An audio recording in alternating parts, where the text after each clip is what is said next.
বিসমিল্লাহির প্লাস টিভিকে ধন্যবাদ জানাচ্ছি এবং আপনাদের চ্যানেলের মাধ্যমে যারা দেখছেন আমাদের অনুষ্ঠান, তাদের সবার প্রতি সালাম ও কৃতজ্ঞতা জানাচ্ছি।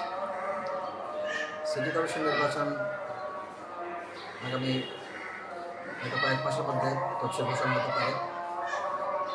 সেই নির্বাচনে আমি বিগত দিনেও দলীয় মনোনয়ন নিয়ে নির্বাচন করেছি, কিন্তু ফ্যাসিস্ট সরকারের আমলে মানুষ তার পথে কোর্টে প্রতিনিধি নির্বাচিত করতে পারে না। যেহেতু ভোটের নির্বাচন হয় না, সেখানে ভোট ডাকাতের নির্বাচন হয়েছে।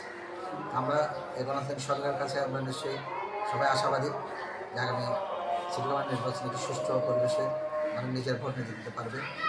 তো আমি মনে করি সেই নির্বাচনে দলের পক্ষ থেকে আমাকে মনোনয়ন দিবে এবং আন্দোলন সংগ্রাম সব কিছু বিভাজন করে আমি দলের কাছ থেকে মনোনয়ন পাবো, সেটা প্রত্যাশা করি। এবং দল মনোনয়ন দিলে সবাইকে নিয়ে আমি ইনশাআল্লাহ নির্বাচনে অংশগ্রহণ করব এবং সেই নির্বাচনে সবাইকে নিয়ে আমি কাজ করতে চাই।